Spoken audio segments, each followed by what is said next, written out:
the themes of that Netflix documentary that we just told you about that Paul was in is how Cambridge Analytica was able to use Facebook data to try and manipulate voters in the United States, the UK, and by the way, other countries as well, for assorted purposes. Well, tonight, there's a story in The Guardian as well. This is a London-based periodical that details how both the FBI and MI5 were on to the fact that something weird was going on, but they couldn't figure out exactly what the heck it was, right?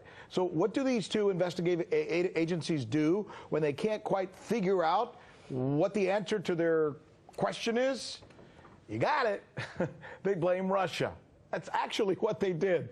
Joining us now, News with Rick Sanchez correspondent Michele Greenstein, here to look into this Guardian story and tell us a little bit more about it. What'd you find out? So today we're learning of text conversations between Andrew McCabe, who was the deputy director of the FBI at the time, and Jeremy Fleming, who was his counterpart, the deputy director of MI5 at the time. Now, these two texted each other during the summer of 2016, and according to one of these exchanges that occurred in August, Fleming said that the FBI and MI5 both met on what they called, quote, our strange situation, end quote. And The Guardian says this is a reference to Russian alleged interference in the electoral politics of both of these countries. The Guardian says that these exchanges suggest that British intelligence actually played a key role in the decision to initiate an investigation into the Trump administration. As we know, we had the FBI open an investigation into whether or not the Trump administration was colluding with the Russian government, and that's the investigation that was eventually taken over by special counsel Robert Mueller. So now we're learning that it's possible that British intelligence played a role in that. Now, another thing we're learning from these text conversations is that both of these men were surprised at the results of the EU referendum, during which, as we know, the United Kingdom voted to leave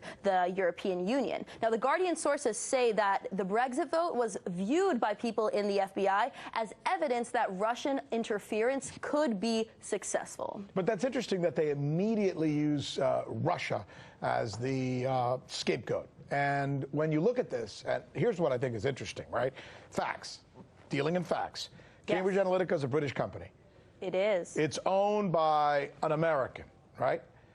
So American-owned, British company, yet how in the heck does Russia, they go immediately to Russia? It just, you know, it defies credulity, doesn't it? Right. I mean, we have this foreign data mining company that we literally know used social media to influence the election in 2016. It profiled and targeted voters. Even the New York Times used one example to say that it actually targeted the Haitian population in Miami with information about the Clintons' corruption in Miami to actually influence the election and help Trump win. But it's interesting you say we have this, you know, proven election interference by this British company, Cambridge Analytica, partially owned by a U.S. billionaire. But then we also have this alleged election interference by Russia. Why does one get more attention than the other? Let me just tell you some of the purposes that this Russiagate interference narrative has served, whether or not this was intentional or not, besides, of course, making Trump look triumphant for being right the entire time. One, it absolves the Democrats for their loss to perhaps the most corrupt candidate in U.S. history. Two, it conceals the criminal conduct of the United States government